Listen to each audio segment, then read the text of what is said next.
Hello, everyone. Welcome to our final workshop of the year before we wrap up the 2024 program.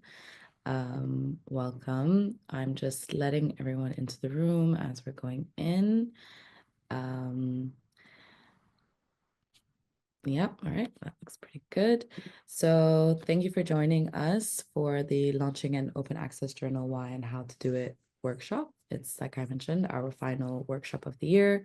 We've had an incredible journey with our network this year, and we're really proud to be able to wrap up with so many incredible workshops that have really been targeted towards our how to improve the knowledge base of the region and how to really help people push forward in terms of open access and open science. I just want to give people a few more minutes to join in with us in case anyone's just logging on now. In the meantime, while we're waiting, please do feel free to introduce yourselves on the chat. Let us know who you are, where you're coming from, and why you're particularly excited to be joining us for this workshop. So just I think a few more seconds and then we'll get started. I do see some familiar names in the list, but it's great for everybody to continue to just introduce for anyone who doesn't know. Um, yeah, or is new to the Forum network. Okay. So I think we can get started and we can just let people in as we go.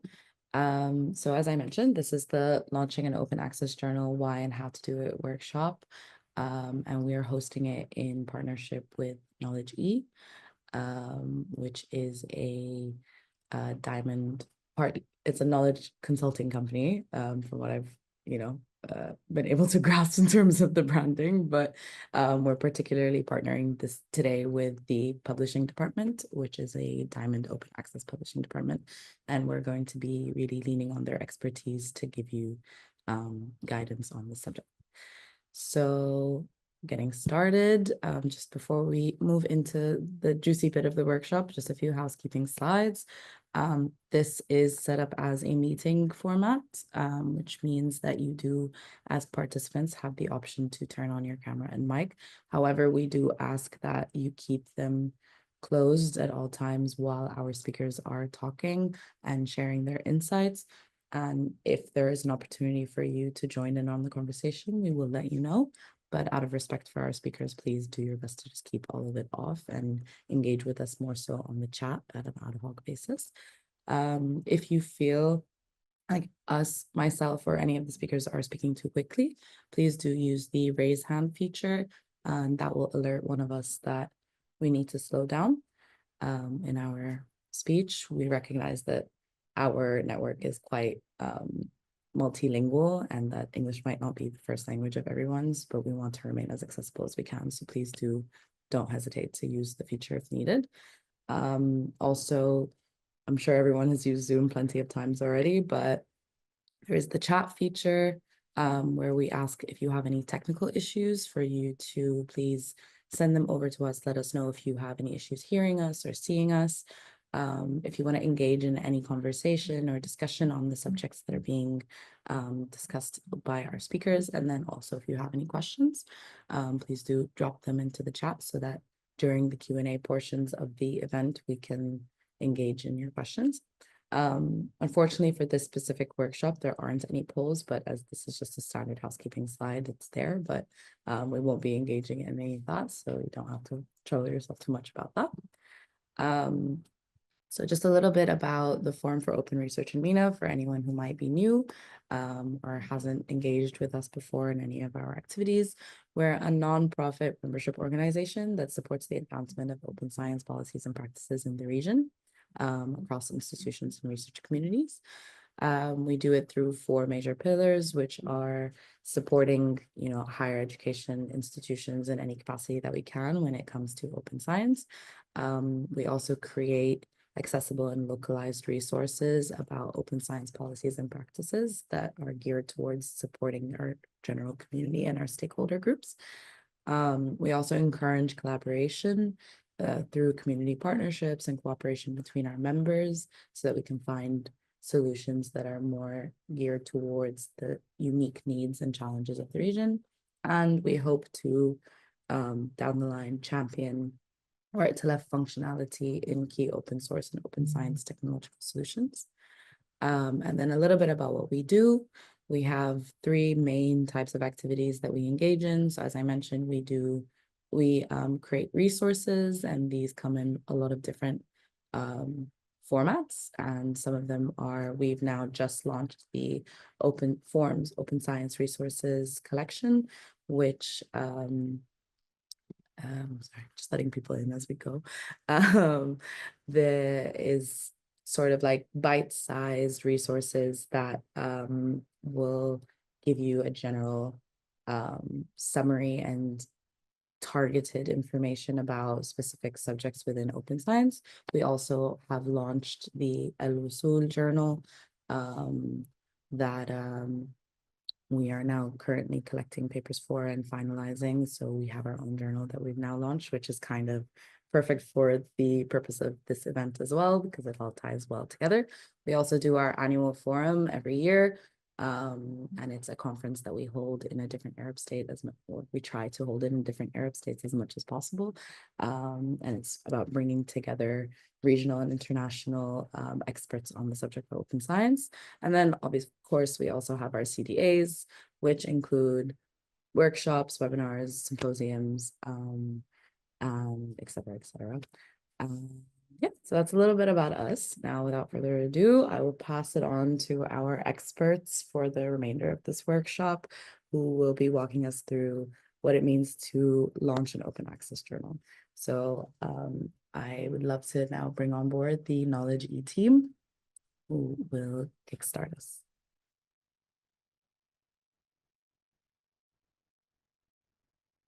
Thank you, Nahil. If you could skip to the next slide. And the next one, please. So today we are here from Knowledge E.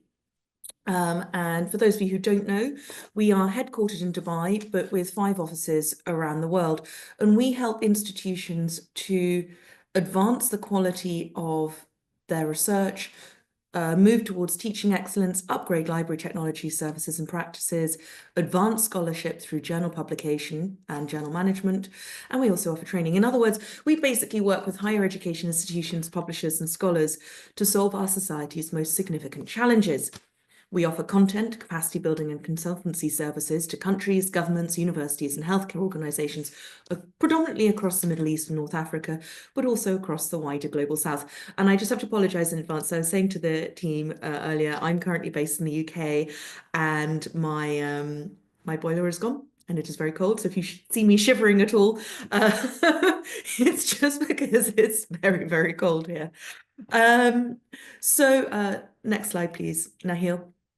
So today we are really focusing on the publishing division, K&E Publishing.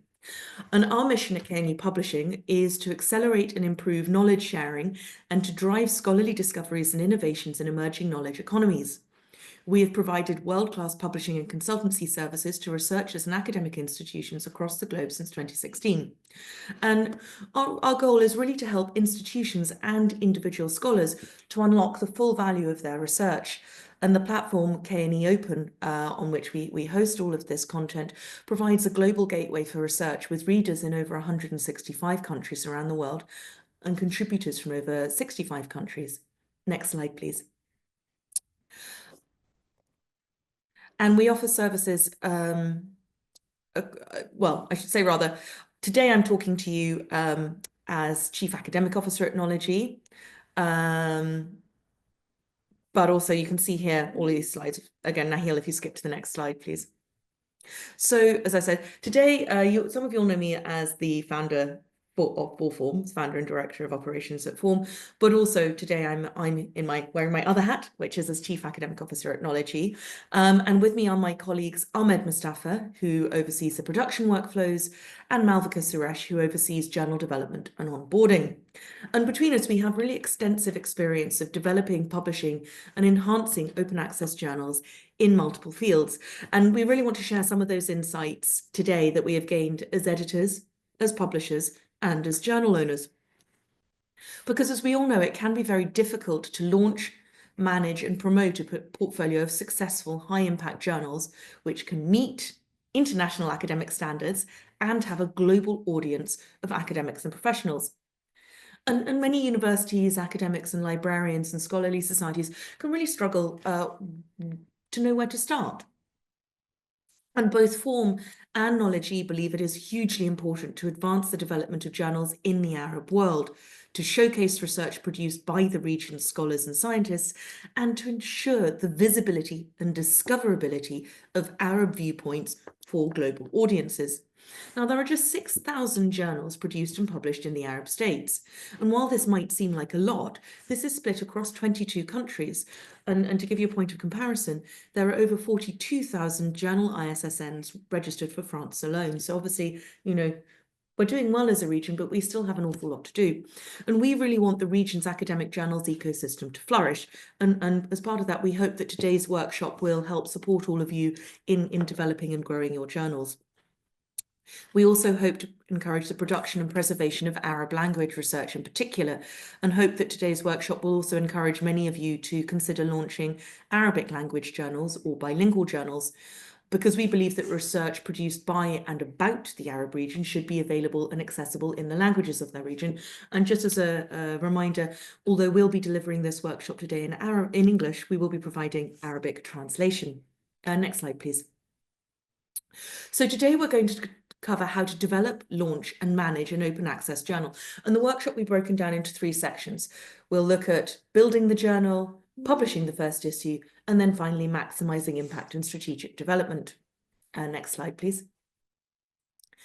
Finally, if you want to share any of the tips and tricks today on social media, please do use the hashtag KNE Clues, as that will help us find and engage with your content. Next slide.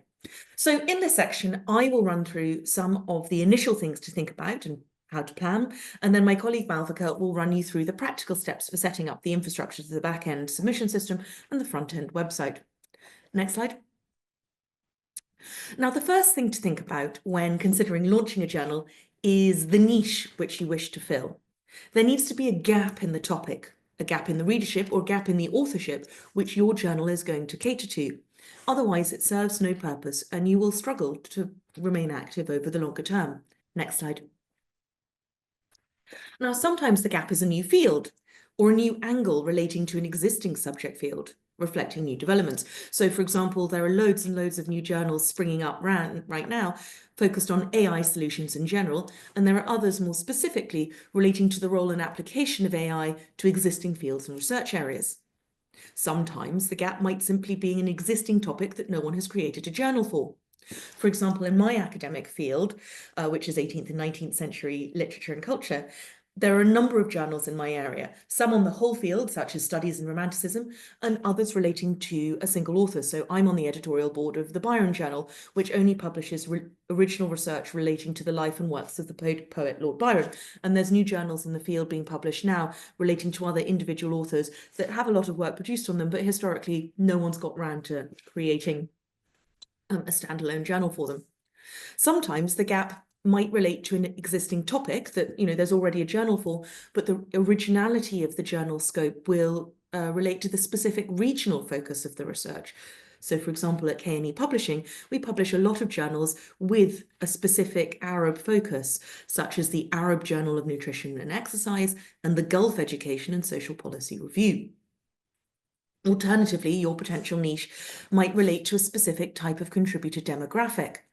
Perhaps there are journals on the field or topic already, but you want to produce something that offers a special arena for early career researchers or professional practitioners or authors from a particular institution.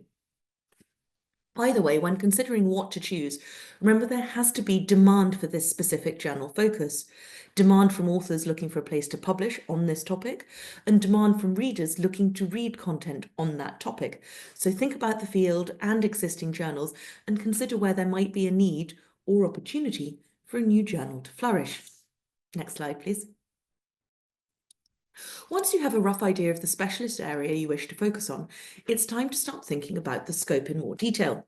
This is the shop window for your journal. It highlights who you are, what you do, who you are doing it for, and ultimately, and perhaps most vitally of all, why it's important. Why should people care? So what content should be included? Now, the purpose of the scope is to define the journal's purpose and goals, to establish its place within the subject field, and to describe its value to the wider academic and professional communities. The scope should have a clear aim and objective and a clear identity. It is designed to enhance the journal's credibility and attract submissions. So therefore, the scope statement should typically cover topics and subjects, types of research, types of papers, contributor demographics, readers and user types, and the overall purpose of the journal. And in the future, it should also mention successes. Now, obviously, when it's a new journal, we don't really have any successes yet because we're just starting out, but one should always come back. It's not fixed in stone. The scope is very important to remember. The scope should constantly be tailored and nuanced and expanded as appropriate, though we don't obviously mention the successes quite yet. Next slide, please. So there are various elements to consider when planning this particular document, and they will help shape the identity of the journal. So first of all, think about the mission and vision. Why does it exist? Why do you think this journal has value, so you've decided to launch it? And what do you aim to achieve with this journal? How will the papers you publish contribute to these goals? And what is the unique contribution your journal will make to the field or community? Once you've established these, next slide, please. You need to think about the journal's audience and communities. Will the journal be for researchers, industry practitioners, and policymakers? How will it meet the needs of the community? Within this, consider the global or regional focus of the journal with regards to author nationality and location, and also consider the thematic focus of the published research and the target readership and audiences. And finally, will the journal perhaps have a wider audience or readership beyond the designated community? Is there scope for future advancement or collaborations across different subject fields and groups? Next slide, please. The aims and scope should also include more practical considerations, such as the frequency of publication and, how many issues can you realistically expect to publish each year in this field, and how many submissions can you expect to receive? You should also think about the types of submissions you'll publish: original research articles, case studies, review articles, conference reports, book reviews, etc. There are lots of options, and sometimes the journal publishes a wide range, and other times it might be a more specialist niche that only actually publishes one type of article. The aims and scope should also outline the peer review process. Historically, this just meant double-blind or single review, but now it can mean blind or open, or even collaborative post-publication review processes. This section should also include any mention of affiliations with a particular society, professional organisation or event. For example, if you're the official journal of an institution or a learned society, you mention it, or if you are the official publication outlet for a major annual conference. Finally, remember to include brief details of the history of the journal and the date of its establishment. Next slide. When writing the aims and scope, remember to make it simple, accessible, and focused. You're aiming for around 300 to 500 words for this document, by the way. So first of all, be concise, remove excessive detail, and avoid repetition. You also need to be clear. Don't have jargon or acronyms in this document. Use language that is easy to understand, and choose an appropriate tone, combining authoritative knowledge, but also enthusiasm. You're passionate about your journal, you think it's important, and you want other people to think the same thing and get excited about your journal. So it's very important to convey that. Next slide. The next you have to do is really define the purpose of the journal. Think about and describe why you created the journal and what you hope to achieve. Define what the journal is for and the readership. Describe the value of the journal for this readership, and you can be quite obvious about this. You can say, this journal is for group X, who will benefit from the content in this journal in these 3 ways. And then finally, define the journal's specific niche, but also, because obviously we've mentioned the niche already, the other thing you have to really stress here is how does your niche, your journal topic and scope differ from other publications in the field? And that's important for the readership, for the authorship, and also for the indexers, and we'll cover that later. Next slide, please. You also need to be really specific about the content. Now, you can put this in the scope or you can put this in the author guidelines. Journals do it differently in different places, but it's very important that you do specify this somewhere, because this is your main opportunity to identify what you want, and being accurate and precise now will reduce the volume of unsuitable or out of scope article submissions you receive. So make sure to include information about the specific subject field of focus. So include specific topical preferences, such as human nutrition or the poetry of Lord Byron, or education policies in a specific country or industry. Include information about the type of research the journal requires. Do you want methodological articles only, or do you want literary criticism? Have information about the type of content format. So do you want case studies or short notes, state of the field studies, or close text readings? Make sure to provide information about the length of articles accepted and link them with the types of articles. So, say short notes should be 1,500 words, case studies should be 3,000 words, and, original research articles should be 5,000 to 7,000 words, for example. Also include information about preferred types of contributors, whether you have them. Are you offering opportunities specifically for students or early career researchers? Do you want academics or professionals? Do you want authors from specific regions or specific types of institution? And finally, make sure you have information about the regular types of issues. So some journals might have 1 or 2 regular issues with ad hoc submissions, but have 1 issue a year that's reserved for a special issue around a hot topic, or a guest edited issue, or it's reserved for a particular group. So maybe once a year you have a journal issue that's just for early career researchers, or just for practitioners, or just for content from the annual conference in your field. So, do specify all of that. It's helpful for people, it's helpful for you, and it really helps with the credibility. New slide, please. You also need to remember to include the relevant technical information. Now, it seems very obvious, but it's worth always including. Specify whether your peer review is single or double, blind or transparent, to demonstrate that you are rigorously evaluating the quality of your submissions and that the assessments being made are being made by highly experienced specialists. Include a brief note on the frequency of the journal. So, say it's published 3 times a year at these 3 periods, because that also helps the authors plan when to submit and have an idea of when their content, once accepted, will be published. Mention the ownership and affiliations of the journal if appropriate. So is it owned by a university? Is it owned by a funder? Are you affiliated with a learned society or a policymaker?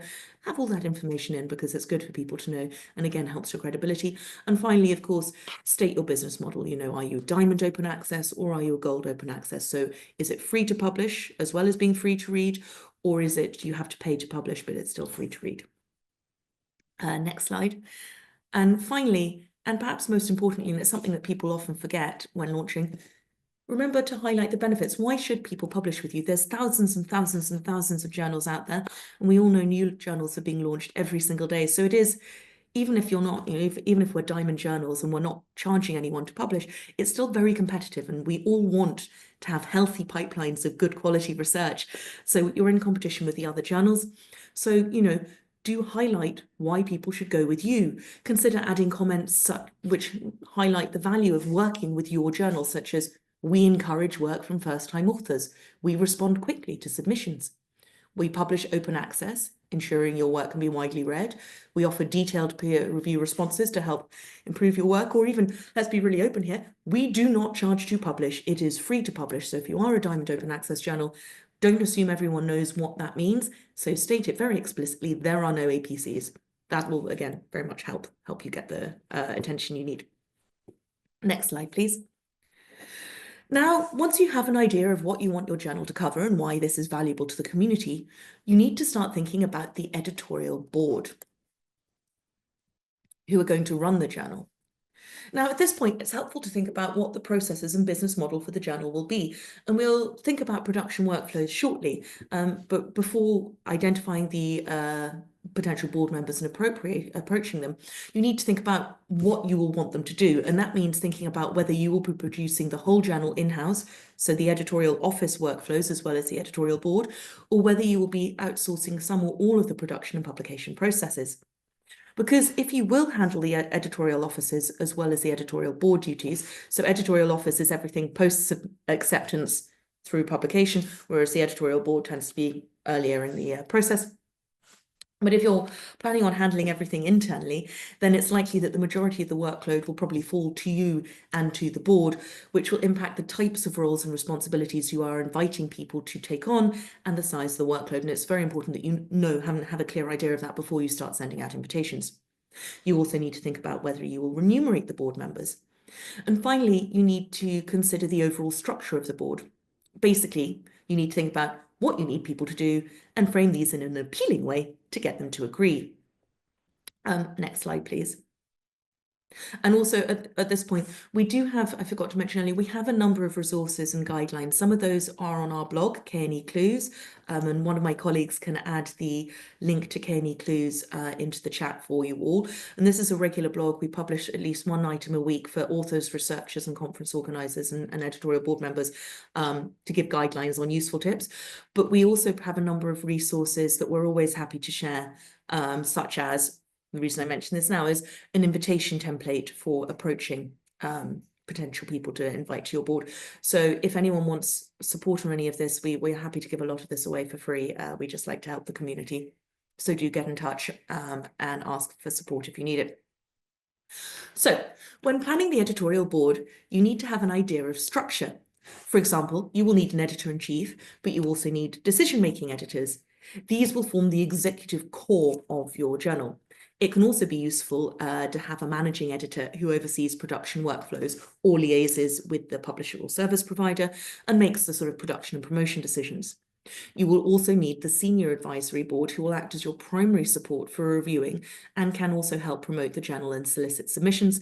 And it's also a clear, again, it's very important to have a clear idea of what you want these primary roles to entail before you start inviting people to fill them. So next slide, please.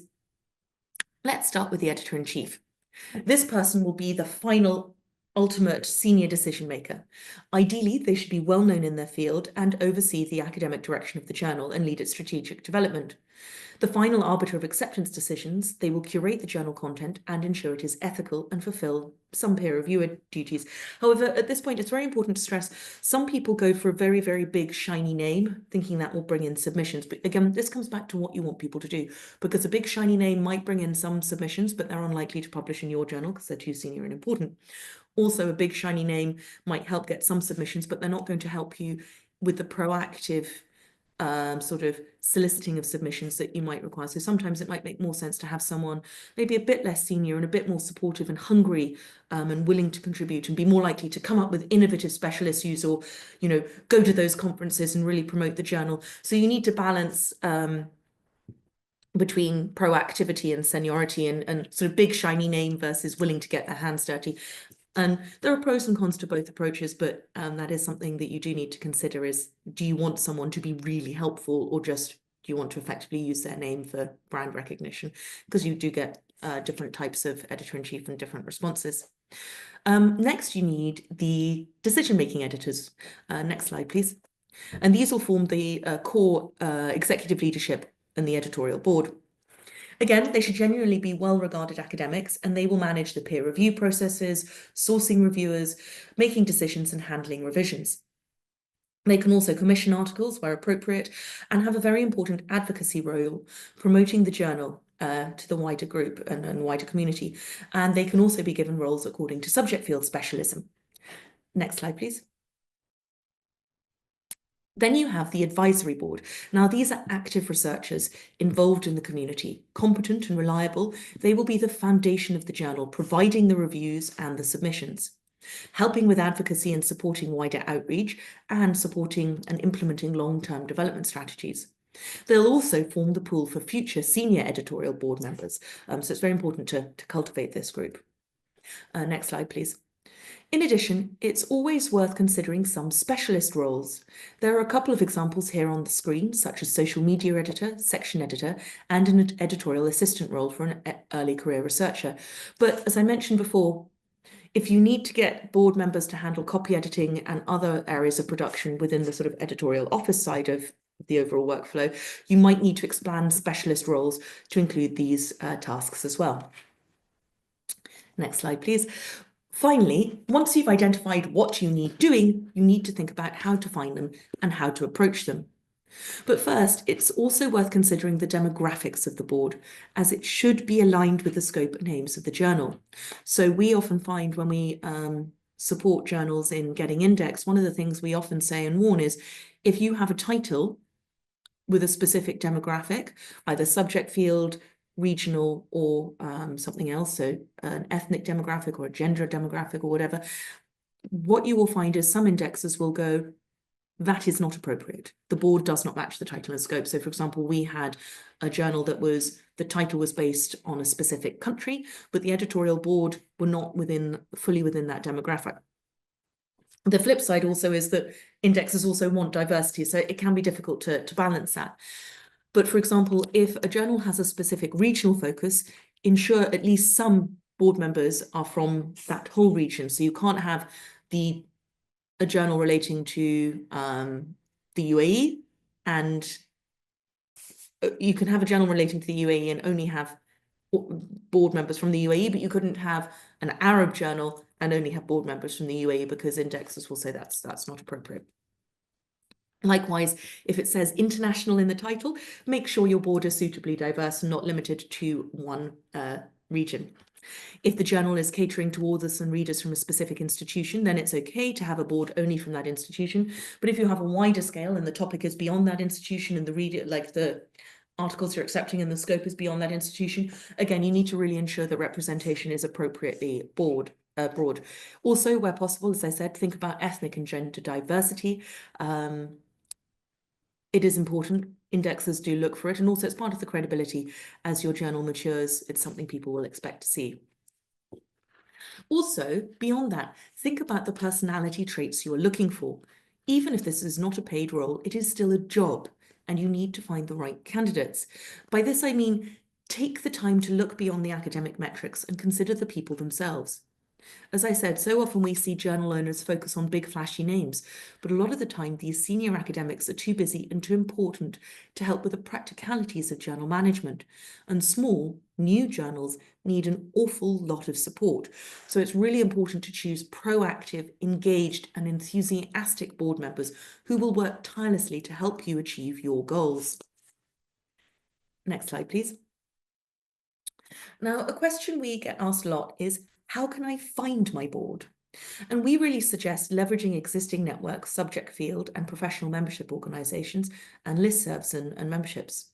You can either send out individual invitations to designated people or have an open announcement and invite people to apply. Both approaches are productive, but there are pros and cons to each, as it can take time, on the one hand, to identify appropriate individuals with the right specialisms using bibliometric analysis or word of mouth recommendations if you're approaching individuals, and there's no guarantee they can accept your invitation. But equally, when you have an open call for editors, it can be difficult to identify the best candidates. So I'm in the process of launching Al Wasul, the journal Nahil mentioned earlier, wearing my form hat, and we had an unexpectedly outstanding response. So we had over 65 viable candidates apply for the editorial board, and you only need 5 to 10 people. So it's taking quite a long time to review and work through and identify the best possible candidates. And honestly, I didn't expect that. I thought we'd get 5 to 10 people reply. So the open call was hugely productive, but the flip side, the downside of that is it's going to take quite a long time to work out who is the best possible candidate. Regardless, whether you are sending out a personalized invitation or a general call for applicants, be aware of the prevalence of predatory journals who also do this sort of thing, and make sure you don't follow their stratagems. So, make sure it's a very well written invitation or call for papers, make sure it's very specific, and make sure that the type of characteristics you're asking for and the specialisms you're asking for explicitly align with the title of your journal and the scope, so that you don't look predatory. Next slide, please. Now, the final piece of the puzzle is peer review, which is, as we all know, of increasingly vital importance with the soaring levels of ethical malpractice, AI-generated content, paper mills, and citation rings. Now, we only have limited time today, and the focus is really on building the journal, so we can't offer much insight in this workshop on managing peer review processes or sourcing reviewers. But as I said, we do have some free guides on our website for this. And today, I can offer a list of things you do need to think about when setting up the peer review process, as it's important to get the process right to ensure the long-term success and growth of the journal. So consider the type of peer review you wish to have. Plan the workflows and responsibilities. Decide how you will track and benchmark performance, both on your side with regards to the rapidity of response, but also on the reviewer side for good reviewers and bad reviewers.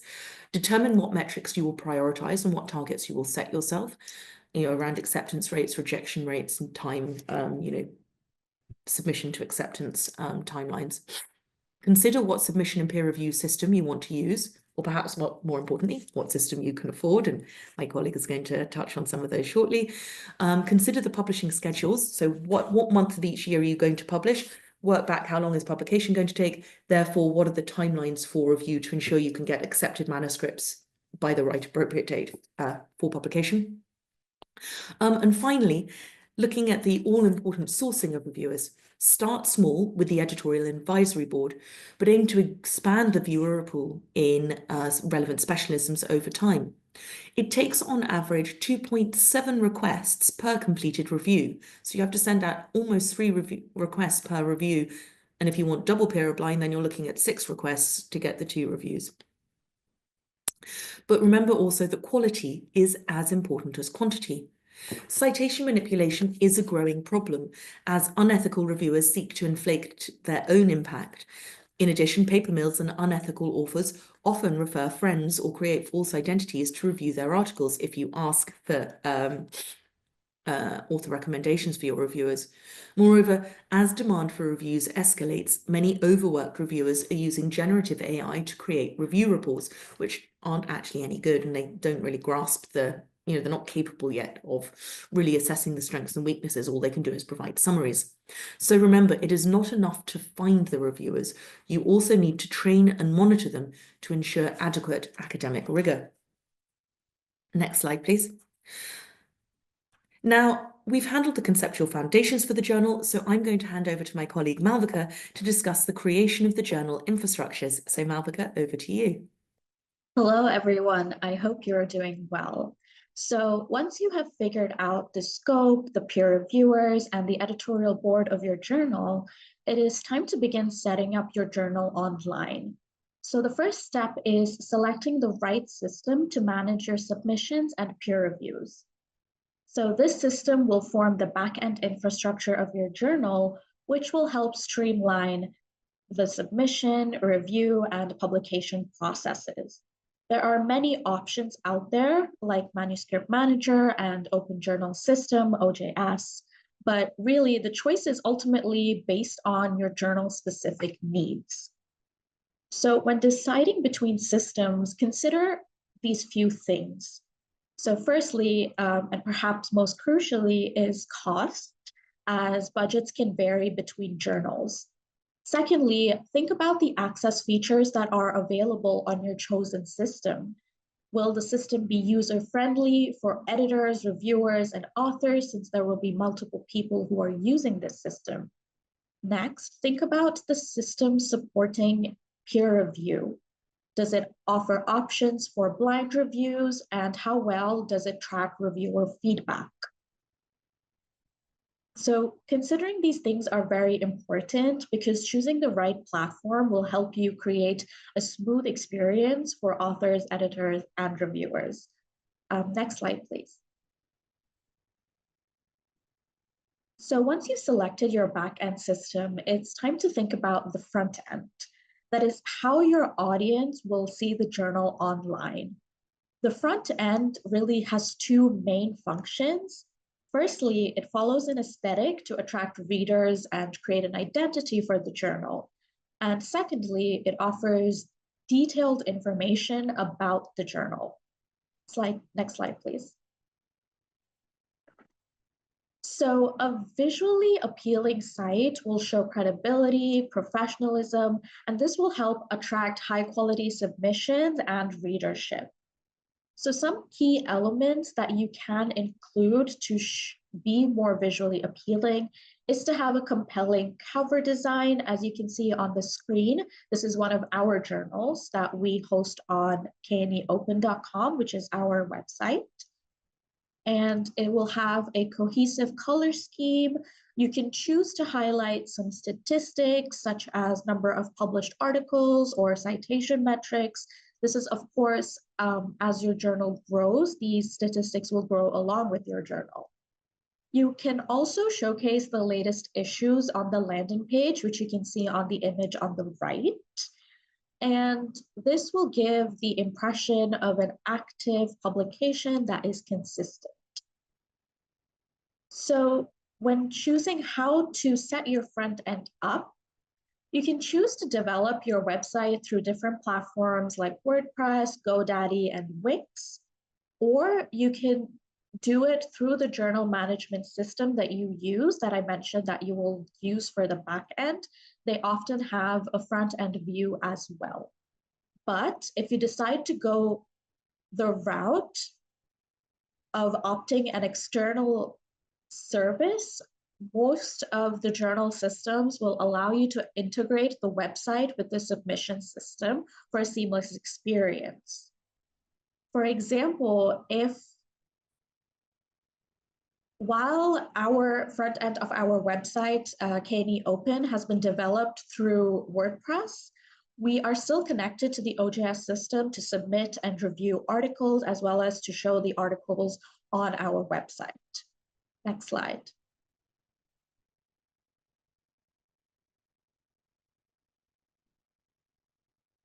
The journal's website must contain some key information, such as the aims and scope, the journal information, indexing, editorial board, ethical policies, peer review policies, submission guidelines, and archives.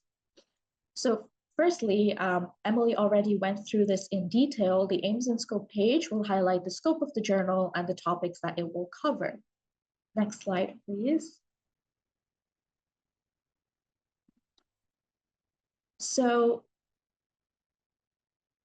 the next part is the journal information page. Emily went through this as well. So you have the option of including this on your aims and scope page, but you can have a separate page for this as well.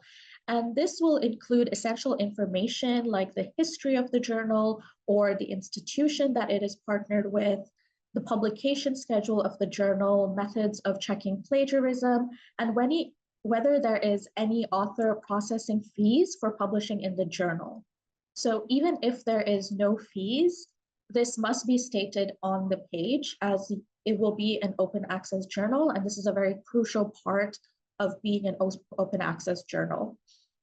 Equally as important is mentioning the copyright license, which for open access journals will be the CC BY 4.0 license that allows authors to retain the rights to their paper. Next, the indexing and editorial board pages are exactly what they sound like. They are a list of indexes that the journal is a part of that will be updated regularly as your journal grows.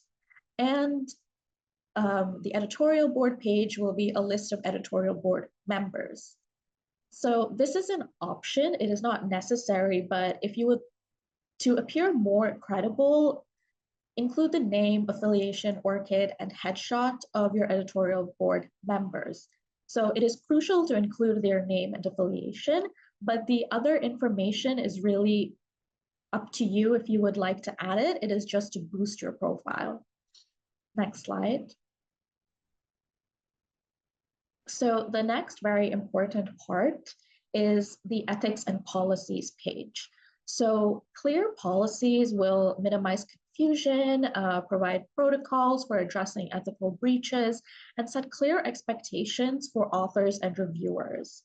Ethical policies support indexing and increase the journal's credibility by adhering to best practices that is outlined by organizations like COPE and EASE. So while ethical policies may vary between journals, a few policies must be included to ensure that the journal runs efficiently, and this is also something that indexers look at. So firstly, there must be a policy on conflicts of interest that highlights the exact procedure that the journal will take if there is a conflict of interest, especially if this is discovered after a paper has already been published. Additionally, procedures for corrections and retractions must also be included. Secondly, there must be a policy on plagiarism and self-plagiarism, including how the journal will assess plagiarism and the course of action that will be taken if plagiarism is discovered. Thirdly, given that the changes in the publishing landscape are growing due to AI, it is becoming increasingly important to have a policy on whether AI can be used, how AI can be used, and how it must be disclosed in the paper. Lastly, if your journal is a scientific or medical journal, it is absolutely critical to have policies on clinical trials and research that includes humans or animal studies. This consists of the rules they must comply with in relation to a credible organization that sets out these rules. Some organizations include the Declaration of Helsinki Ethical Principles for medical research, including human subjects, the National Institutes of Health Guidance for the Care and Use of Laboratory Animals, and the International Committee of Medical Journal Editors. Next slide, please. Moving on to submission guidelines, which will briefly be mentioned in the aims and scope page, but you should have a separate page that goes into detail about these guidelines. So these require careful attention to ensure efficiency and clarity for the authors and to make it easier for editors, copy editors, and peer reviewers to assess the paper. So they should provide instructions about manuscript formatting, including font type, size, line spacing, page margins, specifications for the abstract, such as word limit, style, structure, along with instructions for the title page if that is something that is required for the type of paper that is being submitted. So these would include details like full title, short title, author names, and affiliations. It is important to note that different requirements exist for various types of articles, such as original research articles, review articles, and case reports, and these must be outlined. For example, an original research article may have a higher word count in contrast to a case report, which will have a lower word count and a different structure. Additionally, the guidelines must include instructions on formatting and labeling tables and figures if those are relevant to your journal's topic. And absolutely crucially, the type of referencing style must be mentioned, and examples of how to use this referencing style must be included. And lastly, to round out the web pages, ensure that your journal's archive is clear, visible, easily accessible, and easy to navigate. So that's it from me on this side. Now that we have covered how to create your website online, Ahmed will guide you on the next stages. Thanks, Malvika, for your time. Good morning or good afternoon. It comes now to publishing your first issue. In this stage, we should maintain a streamlined workflow. Next slide, please.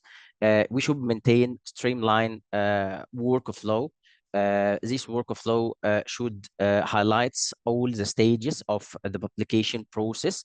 In addition, production or the publication process should provide or present your content, the content of your journal in a well format aspect. In addition, in different formats that are compatible with different platforms and different databases. Okay, so for the workflow, as soon as the new submission is received, there are a check for the plagiarism. So this plagiarism check provides a report for the editorial board members in order to decide about the plagiarism um, aspect. And then as soon as the submission is accepted, we move forward with the copy editing stage. And then as soon as the copy editing stage is finalized, then we move to the galley proof, and then to the publication, and then to the post publication. With there, the workflow is in on rolling basis, or in collective issues basis. We should follow the same workflow to maintain, like we have clarified, a streamlined workflow. Next slide, please. So for the plagiarism check, we will highlight the similarity check service, which is provided by Crossref and originally powered by Authenticate.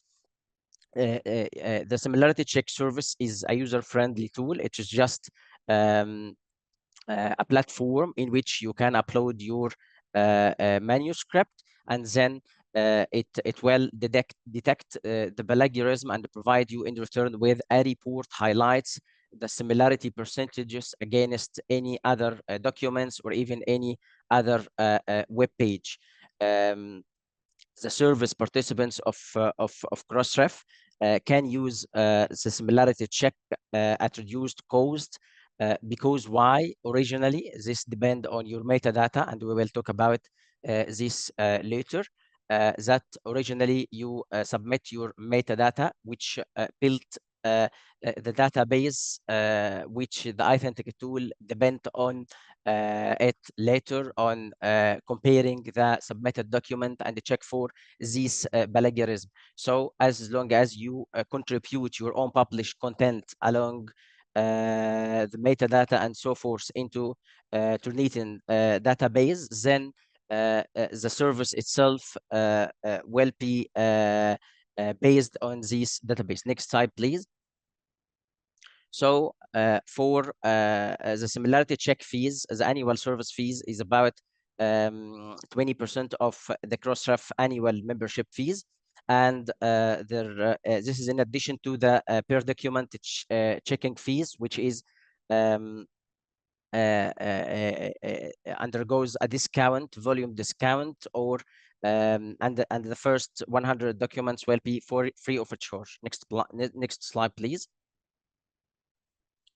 Okay, so for the similarity check, and as we have clarified, it provides a report to the editorial board in order to check for the plagiarism. In addition, it maintains the originality. It gives confidence for the readers and for the publishers and for the entire community that the published content is original. So how similarity check works? First of all, you upload your document to the platform of the similarity check tool, and then it compares your content against any other content available there, or billions of the web pages out there as well. And then it comes back with a number of matches. Every match is provided with a percentage for the match with this content or this web page. And then the reports can be provided or delivered to the editorial board, so they can decide about the final decision. Next slide, please.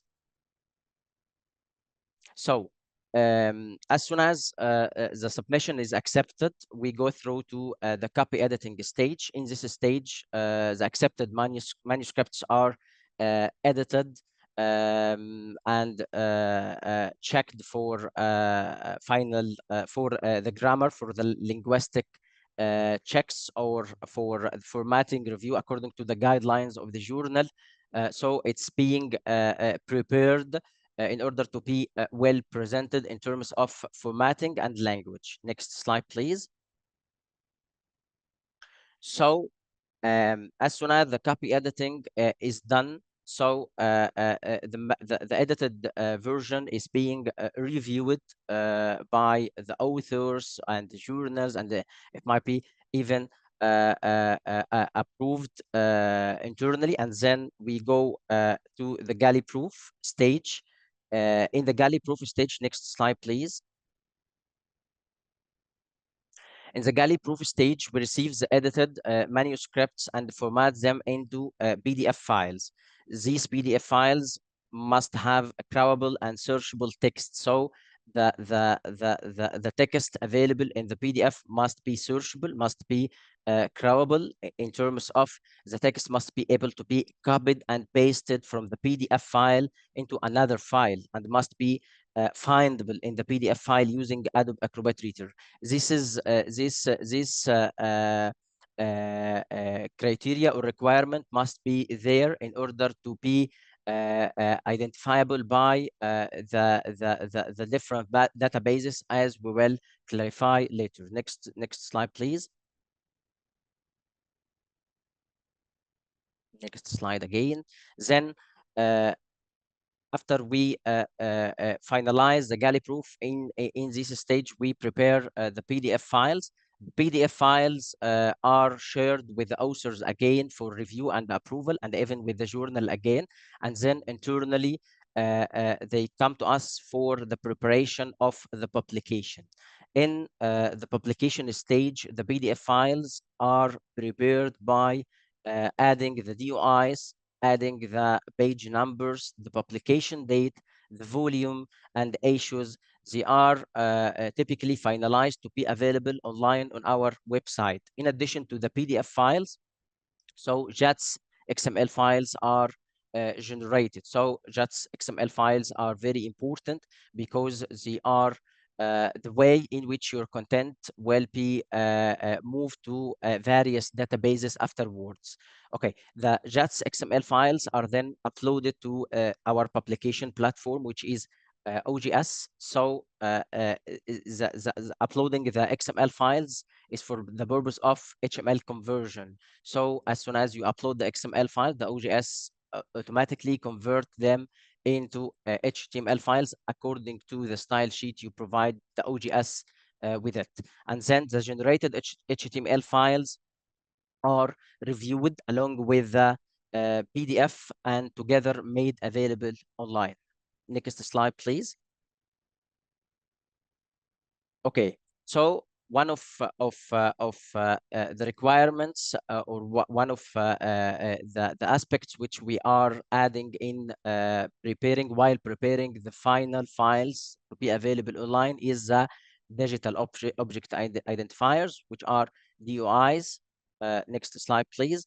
The digital object identifiers are the ways that carry or accompany the metadata and provide links to the articles to help expand the reach, discoverability, and integrity. So in this topic, we will highlight mainly the DOIs setup and the metadata. The DOIs is the format in which it will provide a tracking way to your article, and what's behind this DOI, which is the metadata. The metadata is the different aspects or the different details which highlight the details of your content. Next slide, please.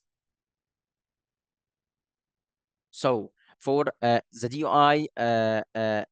DOI's setup, organizations can get DOIs by joining Crossref, and can be done by applying for a membership.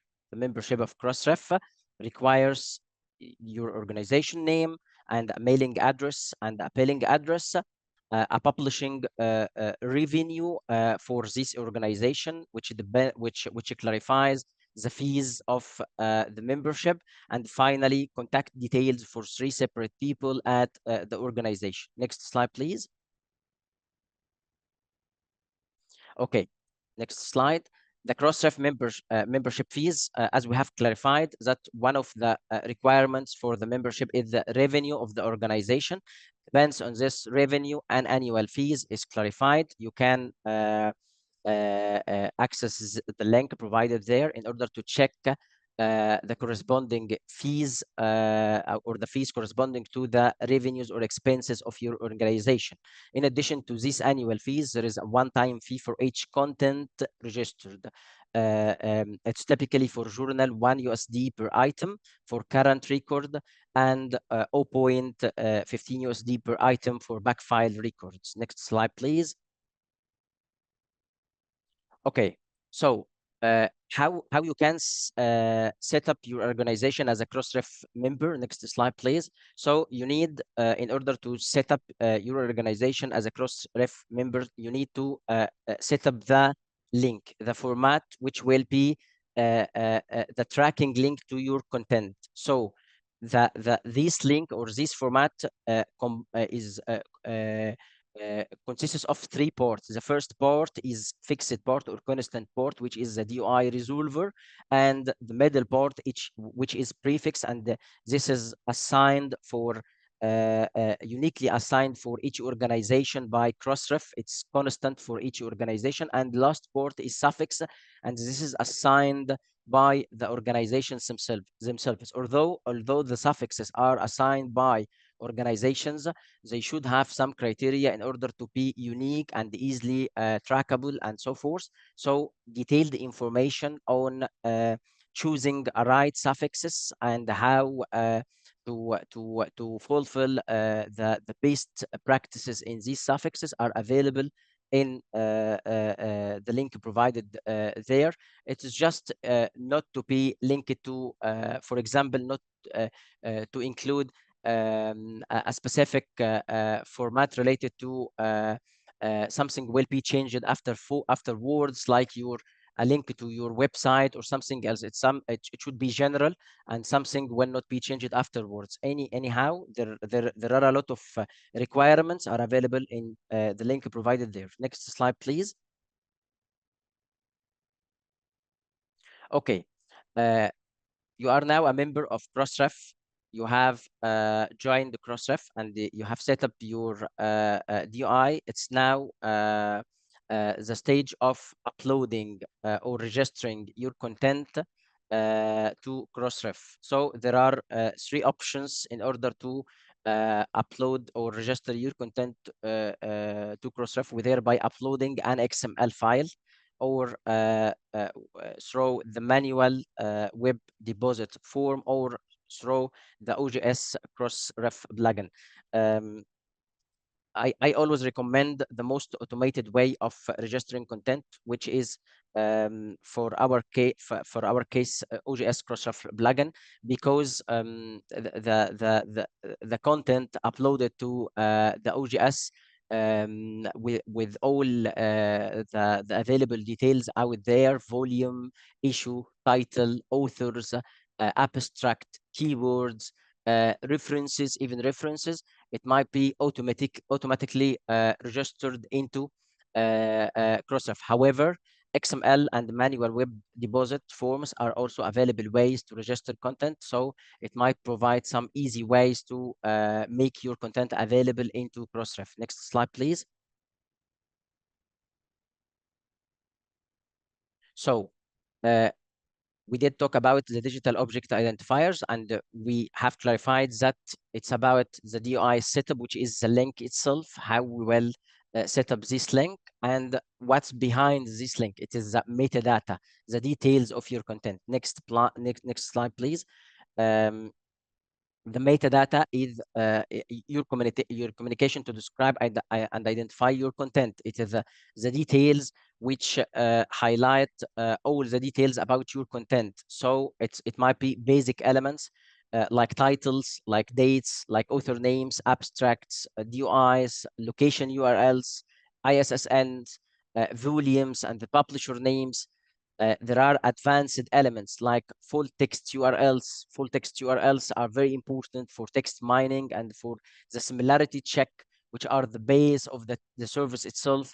The ORCID, the ROR ID, references, funding information, clinical trials, cross-mark, which highlight the updates or retractions or corrections and so forth. So make sure as soon as any detail is available in your content, make sure to be available or to add them into the registration or the content to be registered in Crossref, so you get the benefits of using this content by the various we will highlight this afterwards, the various benefits of the availability of the content in Crossref.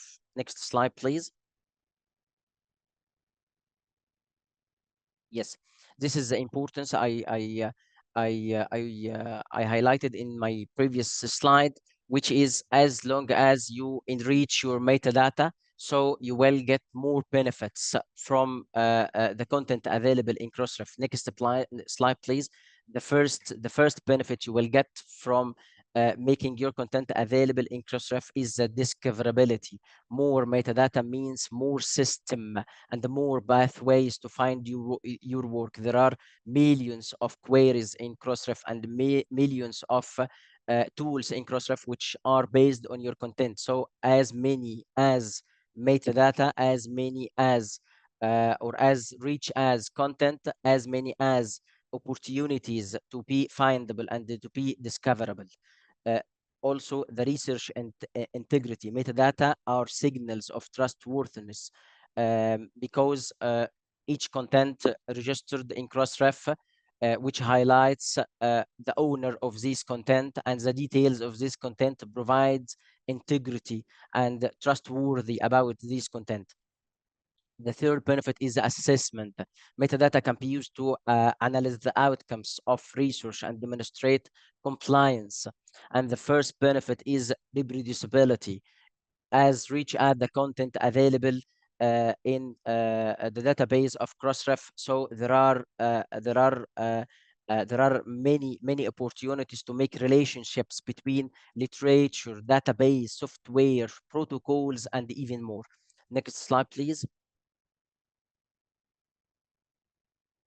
So we now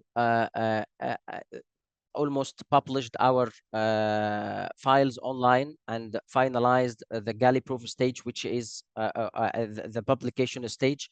Next slide, please. So we will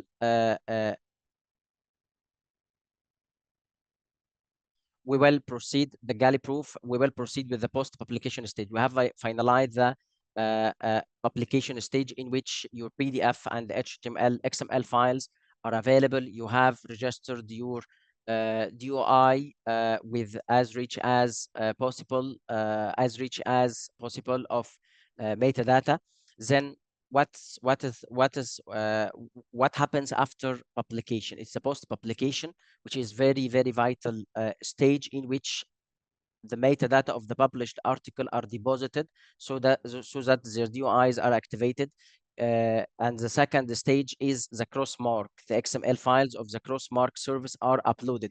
So we as soon as we published the PDF and the HTML and the XML files online, and prepare the metadata which will be registered into the Crossref, we then deposit this content. And the deposit means make the DOI, the format you already set up, make made active.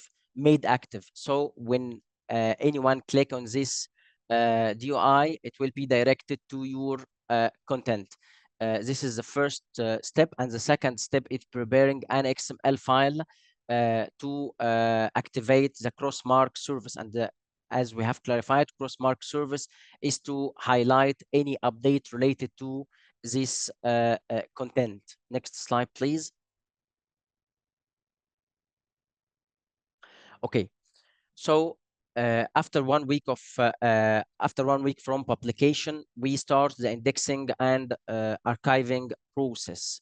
Okay, the indexing and the archiving process are mainly based on the JATS XML files, because JATS XML files are mainly the way your content are moved through into various databases and various platforms. So JATS.xml files are sent to some databases like Duage and PubMed.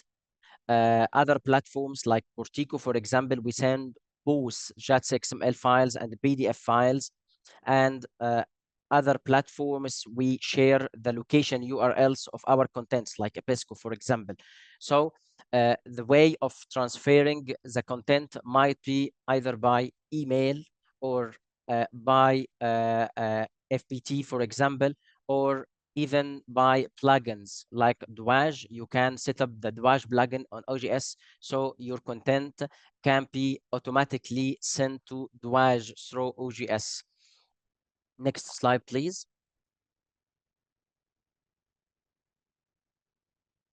Okay. As long as we have highlighted the post publication process, so we should shed light on the indexing itself. Next slide, please. The indexing itself is a very important process, because it like the DOI, in which your metadata are available on the database of Crossref, which give many opportunities for your content to be discoverable and findable. It is the same for indexers and archives. It makes your content available in many platforms and many databases as well, which give many opportunities or more opportunities for your content to be accessible, to be discoverable. So although there is or there are many criteria for various indexers, whether these criteria are technical or ethical, but I think it's very good to maintain, let's say, a standard technical criteria, which we are trying to maintain in our workflow, in order to be compatible with the various databases when it comes to applications. So generating PDF, HTML, and full text JATS XML article files, which are easily parsed by different machines, is the vital component in order to be compatible with these databases and platforms. Next slide, please. Okay, so there are many criteria for indexing, and I think that you should be ready for the criteria of each indexers. You should revise the criteria of each indexer. However, the common criteria which should be ready for almost all indexers are DOIs, which have already been covered, and international standard serial number, ISSN, and the archiving. So next slide, please. For the international standard serial number, next slide, please, ISSN. Okay, it's assigned to a journal if the following requirements are fulfilled. Minimum of 5 papers per year are available. This is specifically for open access.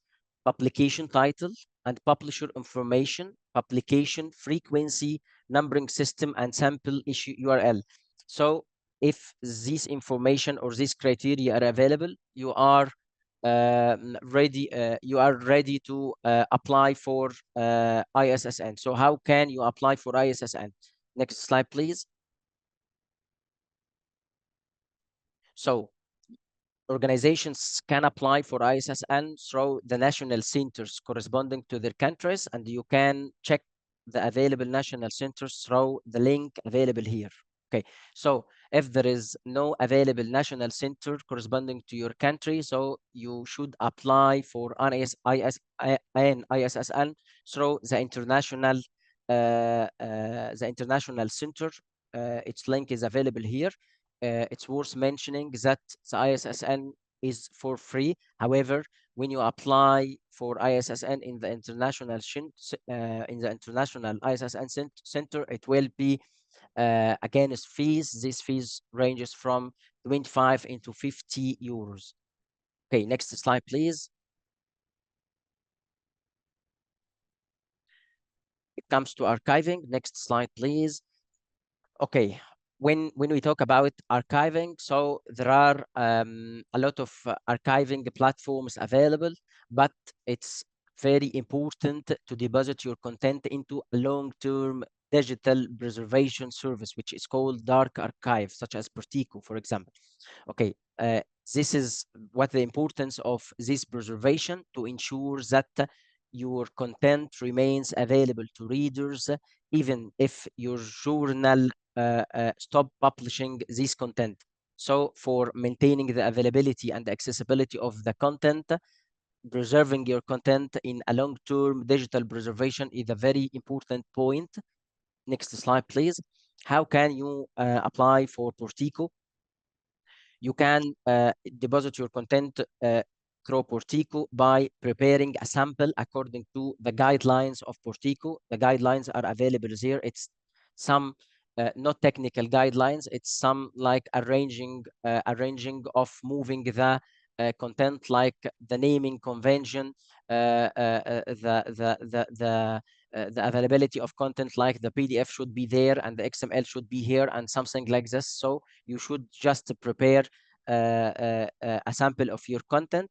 This sample should be sent or should be shared with Portico to be approved. As soon as it's approved, you should then complete the submission form of Portico, which is available in the link provided here. And then as soon as you got the approval or a response from Portico to your submission form, you should pay the joining fees of Portico, which are annual fees, and it depends on the publishing revenue of each journal. So the table of the fees is available in the link provided here as well. Next slide, please. Okay, the last point is to clarify your or the journal self-archiving policy in Sherpa Romeo. It's something very important to clarify to the authors how the journal deals with self-archiving, whether in repositories, institutional depositories, or self-depositories, or similar platforms. You can consider the following steps for the journal. Whether you are a new publisher, you can follow the form in the first link, or you have already registered with Sherpa Romeo and you need to register a new record, so you should fill in the form in the second link. I think this is the last slide. So overall, I think that the production is vital, is very vital in presenting the content in a well format aspects, and with various formats which are compatible with different platforms. So it comes to be easy when you need to index your journal here, or archive your journal here, or even publish your journal, move your journal from a platform to another platform, and so forth. Thanks a lot. And I come back to Emily. Thanks, Emily. Thank you, Ahmed, and also thank you, Malvika. Okay, so we've defined the journal, we've set up the website and the submission system, and we've really gained an in-depth understanding of the publication workflows and what steps to take before, during, and after publishing the first issue and officially launching the journal. Now, for the next section, I want to talk about promotion and impact. Next slide, please. There are 3 priority areas to consider when planning how to maximize the impact of the journal. These are submissions, readership, and indexing. Next slide. So with submissions, next slide, please. So with submissions, the first and most important thing is to think about what authors want. We can then use this knowledge to shape our marketing approaches and promotional messaging, and really highlight why they should submit to our journals. Next slide. For readership and citations, we need to consider the visibility, the accessibility, and the discoverability of our journal. And some of how to achieve that has been was covered earlier with Ahmed, but let's talk about indexes in a bit more detail. Next slide, please. So indexing in leading databases is obviously a really crucial factor for encouraging many authors to submit to our journals. And it's also a vital channel for helping potential readers find and access the content, particularly as even now a number of libraries only get subscriptions to journals and content if we're not publishing open access that is in specific indexes. Also, although we can't consider applying to major indexes until the journal is more mature, some of these things are worth thinking about, the criteria of the journals at the developmental stage, because some of the things indexes look for are the coverage and content of the ethics policies and whether they conform to the guidelines set out by COPE. The breadth and depth of the content networks, i.e., how diverse is the author pool and where are they based and how skilled are they?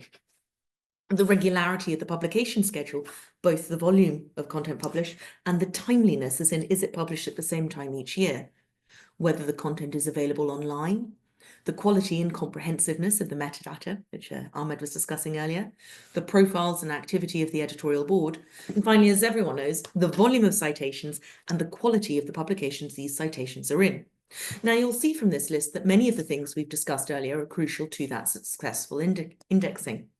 Next slide, please. We believe journals should be showcased in as many indexes and bibliometric databases as possible. They're your shopfront window, and they maximize the visibility, discoverability of your journals and increase the opportunity for citations. Now, at Knowledge E and Caney Publishing, we work with the editorial boards to identify the best subject-specific indexes and databases and ensure that the journal is ready to submit to each of these and conforms to their criteria. However, we also submit the journal to some more general indexes and databases that when it reaches the requisite level of maturity, and also really focus on niche ones. So in my field, for example, there's ECHO, which is the 18th century collections online index, for example. However, as I said, all of this takes time and different indexes have different criteria. Therefore, we usually build a rough schedule to help each editorial plan and set goals. And so you can see a sample schedule here where we've broken down the target indexes for one of our journals based on their subject, their goals, and the volume of content they produce each year. Next slide, please. At the beginning, a journal board is obviously focused on getting enough submissions to ensure the journal's survival.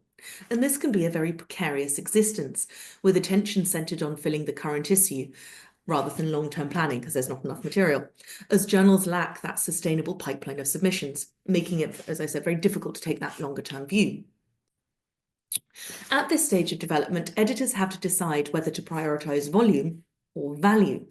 While they might be able to call in a few favors from colleagues and peers, it is unlikely that a new journal, with no historic legacy of high-impact articles, will be able to attract a steady stream of new content from the senior, more successful scholars. Therefore, editors have to decide whether to have a very small collection of good quality articles or a larger collection of slightly lower quality articles. Either way, they have to ensure that their chosen publication volumes, i.e. the amount that they say they publish each year, is sustainable. As I mentioned, this is a key criteria for many indexes. So some of our journals opt to prioritize quality, publishing issues of, maybe 2 issues a year of 4 or 5 relatively good articles, and often drawing on new work by less established scholars, with 1 linchpin article from a noted scholar or editorial board member. And this allows them to eke out the use of favors from colleagues over a longer period while the journal's becoming more established. Other journals choose to prioritize volume over value, hoping that amidst a very large number of typically lower quality articles, they will garner enough citations to support their indexing ambitions. Many journals choose to make either approach their USP, successfully positioning their journal as a space for less established scholars to learn the ropes and a place where early stage research can be shared. It should be noted either way that there is no right approach. And as I said, there's pros and cons to both decisions. A smaller number of articles, even if high quality, limits the potential opportunities for attracting attention from other researchers, reducing opportunities for citations and future submissions. Meanwhile, although a higher number of articles does offer more opportunities to attract notice and showcase the journal, The lower acceptance criteria required to maintain these high volumes can often result in less impactful content, which is less likely to be cited by other scholars. Also, the citation rate is the number of citable articles divided by the number of citations. So the more you publish, you know, the number of citations you do receive is divided up by the indexes among a large number. So again, that can negatively impact your overall perceived citation impact. Next slide, please. Therefore, it is very important to raise the journal profile, regardless of which approach to submissions you take. The key thing is to get more attention, which will lead to more readers, more citations, more submissions, more promotions, more databases, and so on as we circle through again and again. The benefits of open access journals in particular are really evident here, as with all the content being freely available and no paywall, it is much easier for people to find, read, and cite the content. So, how do we get attention? Next slide, please. First of all, next slide. There are a number of journal level promotion strategies to consider, such as conference sponsorship, paid advertising, calls for papers, and special issues. Then you have your article level promotion channels, which can include single article marketing, prizes, blog articles, etc. Next slide.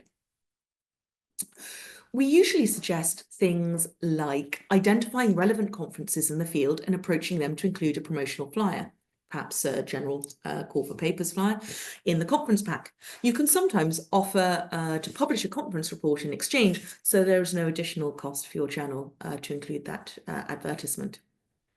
It can also be hugely beneficial to have special issues for early career researchers, as they are more likely to be able to get something ready quickly and will be interested in publishing in a new journal without prestige markers. For social media, although Twitter, now X, used to be the main one, increasingly academics and everyone else are moving to Blue Sky, and journals are moving there too. Now, Blue Sky is particularly useful for us as journal owners and publishers, because it has subject field and topic lists. Sorry. So people can subscribe and see all the recent content in that topical field, which gives a useful targeted audience option for your journal announcements if you can get onto the right list. LinkedIn is also useful, but it tends to be more commercial, so its relevance and value for you as a promotional channel very much depends on the journal topic. You might also want to consider a paid campaign on one of the big research hubs, like ResearchGate or on Google or Facebook. However, it's best to only do this if you have someone really experienced with digital advertising, as otherwise the return on investment is unlikely to be high, because it is very hard to create impactful and effective digital advertising without training. On that note, we're not supposed to be selling, but it is a service we provide, so we can offer support for that if you wish. We'll also shortly be publishing a free blog with guidelines on that, so you can always go there for tips and hints. Also, it's very important, do reach out to listservs and relevant academic and membership organisations. Tell them about your journal and ask them to circulate the information to their members and subscribers if possible. Most of them will be happy to do this. Next slide, please. We also always advise journals to ensure all the editorial board are really, really focused on advocating for the journal. Now, this could include soliciting good papers at the conferences, networking, especially with younger delegates who will be less focused on high quartile Scopus indexing at this stage of their careers. It can also entail promoting the journal to their professional networks and organisations, circulating calls for papers, and also even little things. You know, if they have a professional email signature, ask them to include editorial board member of such and such journal in the marketing, in their email signature, because it's such a great credibility index like marker, and then every time anyone sees content, they can help. Next slide, please. Authors are also a really valuable promotional resource for journals, and not every journal really makes use of them. And again, particularly when you're a new journal, you need all the help you can get. And authors have more ability to control and support the promotion of their work than ever before. And the proliferation of digital content and social media platforms in recent years allows authors to showcase their work and your journal to global audiences. So they're therefore a really key resource when you're planning how to raise the impact of the journal through promoting individual articles. So Authors are very well networked, particularly younger ones, and they have a vested interest in ensuring that people read their research on digital platforms. So encourage your authors to register for solutions like Kudos, which allows authors to write short summaries of their work in accessible language, which can appeal to a wider audience, specifically policymakers and the press. And they can then post this on social networks to raise the profile of research. Encourage them to set up ORCID accounts, encourage them to create video abstracts. And we have guides for how to do this and the benefits of it on the KNE Clues channel if you're interested. Finally, it's a personal choice, but the journals I run personally, so outside of KNE Publishing, but as an editorial board member, we always include a short professional biography at the front of each issue, listing each contributor in the journal, as we feel that it helps identify and demonstrate their academic authority and enhancing the credibility of the research, but also, again, really showcases who's publishing in the journal and encourages other people to also publish in the journal.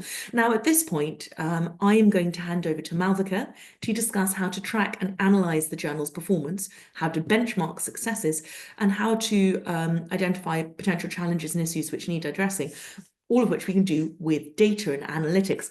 So if you can go on to the next slide, and Malvika, I will hand over to you. Thank you, Emily, and hello again. So once it has been a couple of weeks or months since you've launched your journal and have published articles, it is time to measure its progress, as Emily mentioned. The best way to do this is by tracking and analyzing data. Next slide, please. So tracking data is important because it provides actionable insights into how your journal is performing and how it engages with the academic community. By monitoring website traffic and readership trends, you can identify what's working and what needs improvement. Data tracking also helps you understand your audience, where they're from, what they're reading, and how they're accessing your content, allowing you to develop strategies to increase impact. So just as a starter, and something to begin with, two easy to use and set up tools are Google Analytics and the data collection tool on your chosen backend system. Next slide, please. Google Analytics, as I'm sure many of you know, is a web analytics tool that helps you track and analyze website traffic and user behavior. It provides detailed insights into how people are interacting with your website, such as where they come from, what pages they visit, how long they stay, and what actions they take. So here is a quick overview on how to set up Google Analytics for your website. I've included screenshots on the slides to show you what each page will look like, and I will go through step by step on how to do this. So firstly, you will visit analytics.google.com, but it is absolutely necessary to have a Google account. So if you do not, first create a Google account, then visit the website and click Start Measuring to create an account. And then as you see on the second image, you will have to choose an account name, which represents your website or journal. And then you will have to set up a property. So a property is simply just the website you want to track. They're just wanting you to label it. So enter a name like Website Analytics. And then as you can see in the third image, you will have to choose web as the platform to track your website as it is on the web.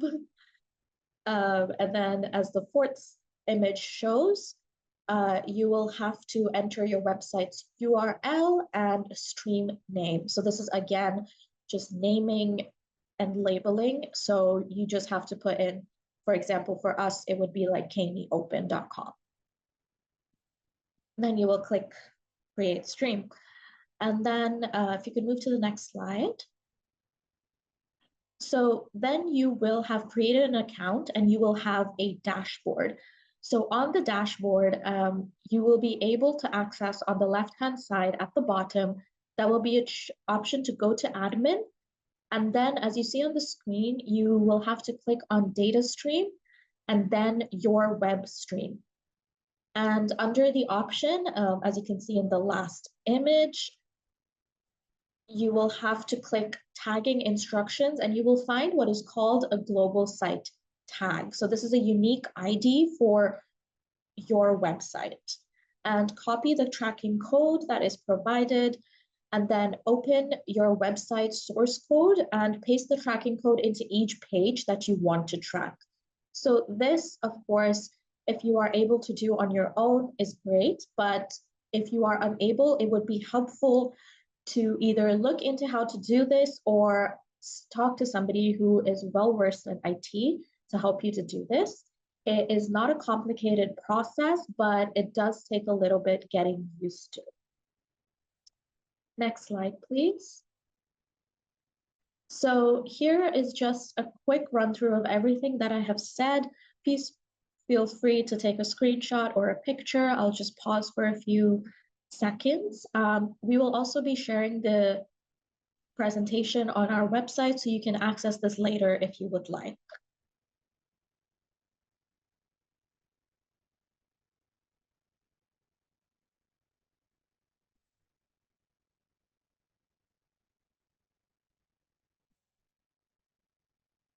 Okay, hopefully we can move on.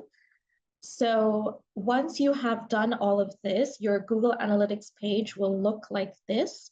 And on the left-hand side, you can navigate to different sections. And these sections would be reports,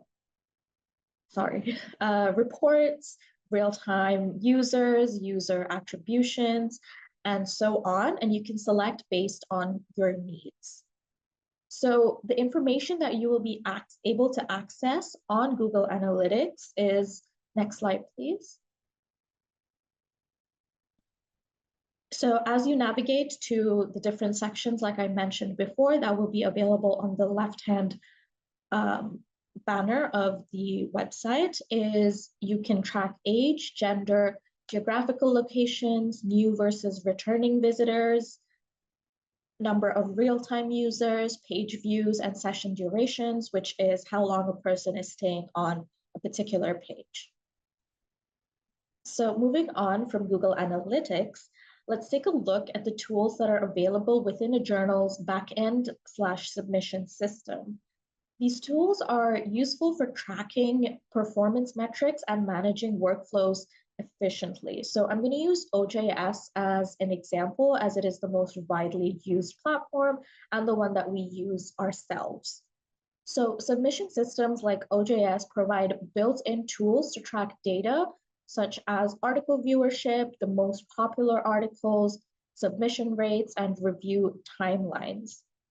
So these metrics are valuable to understand trends in journal readership and engagement, since you will be able to see how many times a particular article or abstract is viewed.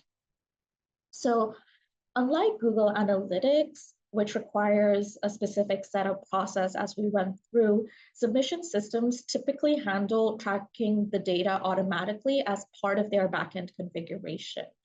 This means that once your journal is live on the platform, data collection begins without requiring any manual integration. So the insights gathered from these systems can help monitor journal performance, streamline operations, and ultimately help you make informed decisions. So it's just a quick run through that I'm going to do now of how to collect data from OJS. Next slide, please. So on the left-hand panel, I'm focusing on the first image right now. You will just go to statistics. And once you go to statistics, you will select what is called the report generator. So as you can see on the screen, you can choose one of the pre-made reports, and these will download immediately, or you can click Generate Custom Report, and it will give you an option to manually choose what exact information you want to download. So on the second image, you can see the most popular articles. Similarly, on the left-hand panel, go to statistics once again and select the options that will be called articles. And then on the top right-hand corner, you'll be able to put in the dates that you wish to analyze, and it will give you the most read articles of that time. in the first page, but as you go on, you can see the number of views on every article ever published. So submission system data is particularly important to be aware of since they showcase reader interest, engagement, help you identify whether the content is relevant to your readers, and measure journal performance over time. So, oh, the slide has been changed. Another valuable tool for measuring journal performance is Altmetric. As some of you may know, this is a platform that is designed to track attention articles receive across various online sources. So these can include social media, news outlets, blogs, and more, as you can see on the screen. So unlike citations, which take time to accumulate and are often limited to academic publications, Altmetrics captures real-time data about the immediate interest surrounding research. So you will have to sign up for Altmetric on altmetric.com. And this will allow you to then integrate the badge, as you can see on the slide right now, the little circle-shaped badge. And you can embed this into each article page.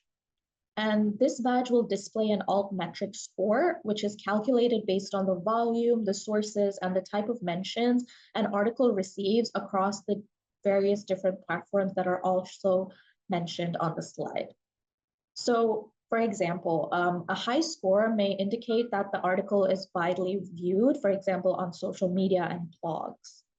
So this not only boosts an article's visibility, but it will also help authors and readers and any other stakeholder members understand the article's broader influence. Next slide, please. Okay, so to track journal progress and growth, it is advisable to develop quarterly reports on journal performance. Quarterly reports are important because they help to understand how a journal is doing and making informed decisions. Can you go to the next slide, please?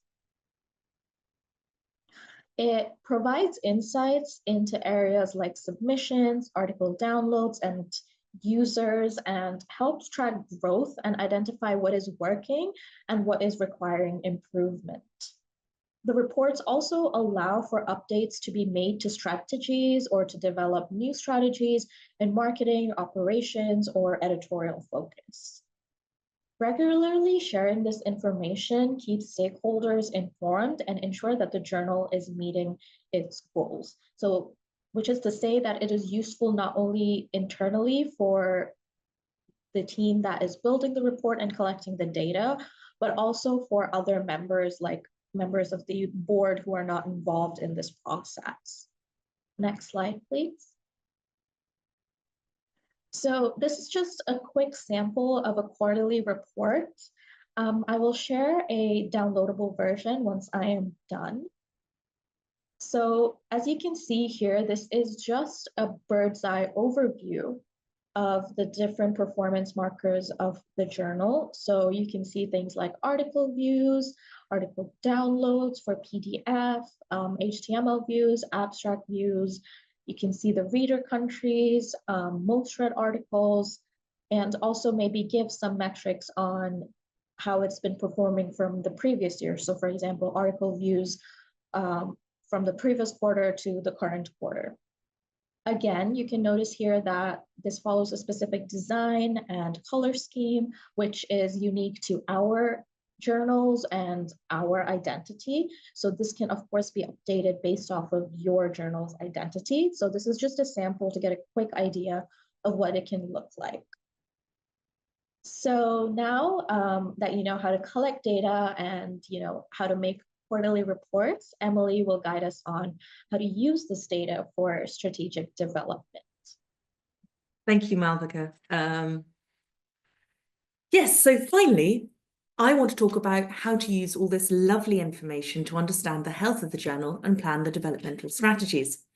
Now, what we're going to talk about now, it might seem, and also what Malvika's just been showing, it might seem really time consuming, and you might not think it's worthwhile, but it really is so important to collect as much data as possible. because we can use it to demonstrate the effectiveness of the publications, to analyze by comparing ourselves with competitors and peers and identifying our strengths and weaknesses.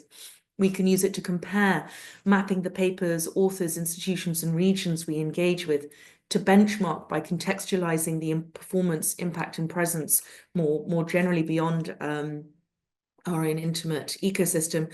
We can identify trends and opportunities, funders and organizations and audiences using the metadata analysis. And finally, we can understand and getting an overview of all of that data in relation to each other. Next slide, please. So at KNE Publishing, we collect and use this information to evaluate the health of each of our journals and help our editorial boards make their strategic development plans.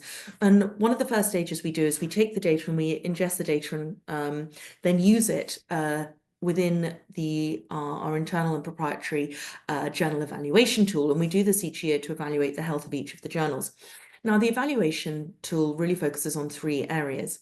And I'm just going to share some of the top level information so that you get an idea of what questions you need to be asking and how the data can help you answer those questions to identify then what your goals should be for the next, 3, 6, 12 months, 18 months, 2 years, and so on. So the first area is content. Now, the content pillar considers the value of the published research as ensured by peer reviewers and the editorial board, and really focuses on originality and relevance, the rigor of the data and methodology used, and the quality of the writing and presentation, so both the digital and online presentation, so the website and the print copy. The second pillar we evaluate is management, and within that we look at the strength and quality of the scope and aims, the breadth of content types published, the reputation and engagement levels of the editorial board, the quality and quantity of the reviewer pool, the clarity and detail of author guidelines, the ethics and publishing policies, technical and procedural infrastructure, and metrics collection and analysis. And the third pillar we look at is visibility and impact. And within that pillar, we assess the repository and database procedures, ensuring the publication is in as many shop windows as possible, the promotional collaboration strategies, and the efficacy of those strategies in boosting awareness, reputation, and engagement within the academic community, and also the use of other promotion methods such as social media, email listservs, author publicity, and so on. And again, the data that we've just been discussing with Malvika, understanding that data feeds in. It might not be explicit data in each category, but we use that data, and by analyzing that data, we can include sort of subjective assessments within this overall tool. Next slide, please. Now, we use this analysis to help the editorial board, as I said, with their strategic development and long-term goal-setting activities. Because if the evaluation shows where we are, we also then need to use the where we are now to work out where we want to be in the future, and most importantly, how we're going to get there. So it's important to really think about the following questions when you're sitting down and doing this. What do you want to achieve with your journal? When do you want to achieve those specific targets?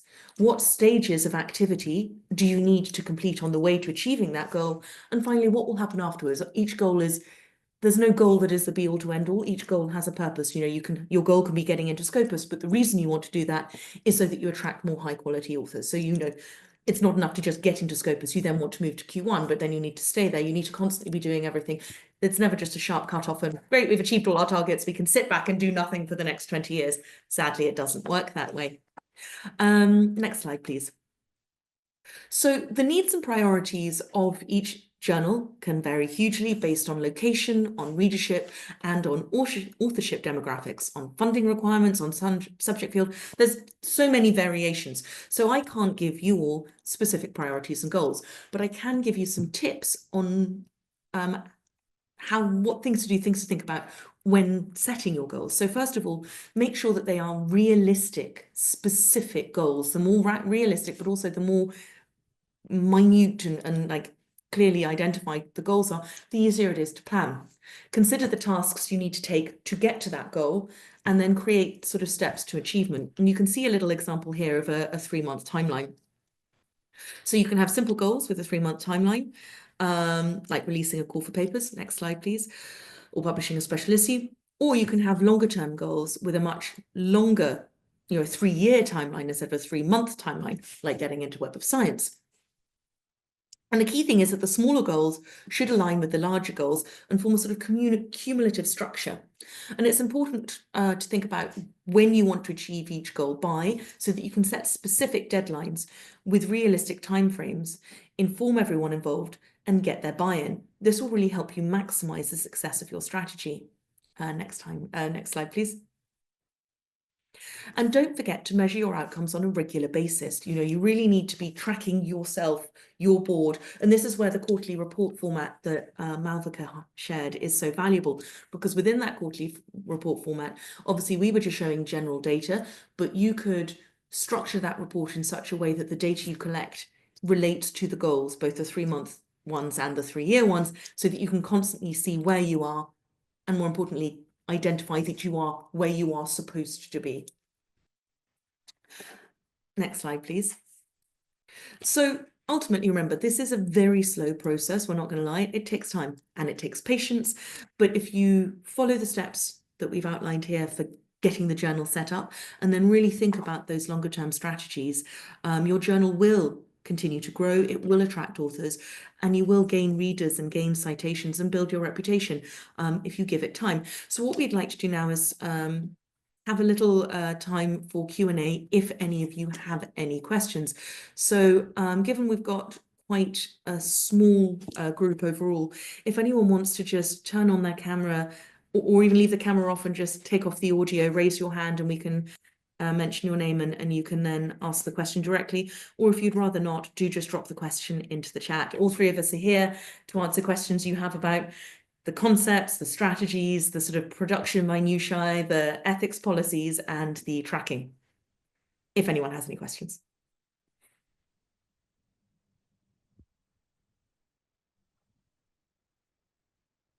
If there is a resounding silence, that's fine. We really don't mind not having questions. We have talked an awful lot at all of you. But also, if you, as I mentioned in the chat at the beginning, if any of you do have any questions later that you think of, please do feel free to just get in touch with us at KNE Publishing. We're always happy to help. And also, as I said, there's an awful lot of free materials on the KNE Clues platform. But also, if a few people have a question that isn't answered in the KNE Clues blogs, asking the question will allow us to create a resource to share with everyone globally for free. So don't be afraid to ask questions or feel that it's too small a point. If you have a question, it means that other people will have the same questions. And ultimately, it's something that we should provide a resource for all of you about. Yeah, absolutely. Well, I think on that note, we'll be able to wrap up quite on time. I want to start off by thanking the Knowledge publishing team for being with us today and for sharing their valuable insights. It was incredibly in-depth and incredibly informative. And I think a lot of people who've joined us today and a lot of people who will eventually see this recording online will really be very grateful for the amount of information that's been shared. So thank you guys again so much. Just before everybody jumps off, excuse me, I think I'm losing my voice. Just before everybody jumps off, just a few things. We are wrapping up the 2024 program of community development activities, but that doesn't mean we're leaving anybody empty-handed. We've already begun launching the 2025 program that you can now find on our website just by accessing the URL that's at the bottom here. So please do have a look. We already have a lot of workshops that have been uploaded and also some symposium information and just sort of an outline of what we intend to do throughout 2025. Another thing is we still do have our Slack channel and our community for people who are already on it, but for everyone who may not be aware of it already, it's an incredible opportunity to get into an online community where you can reach out to members of our network. I think we have over 1,500 members of our community, and they're all people who are as enthusiastic about open science and as enthusiastic about bringing it to the region. If you're interested in joining the community, just contact us at contact@forumpforopen.org. Send us an email and we'll be able to send you a invitation link. And finally, if you are interested in receiving a certificate for the workshop, as usual, please do. And also just sharing your input with us and how you felt the workshop went and how you think we can improve and some other topics that you would like us to dive into in the new year. Scan this QR code and just run through our survey, and then you will be redirected to another survey that will then give you access to the certificate. You can access it using the URL at the bottom, the QR code, or I'll also be sending an email out with the survey information if you would like to do it at a later time. I'll leave the slide on for a minute or two to give everybody the chance to scan the code. But otherwise, thank you again to Knowledge Eve for joining us today. Thank you for all of our attendees who've joined us today. We wish you a happy new year, and we hope to see you in the new year, bright-eyed and ready to continue on this path with us. Thank you guys. Have a good day.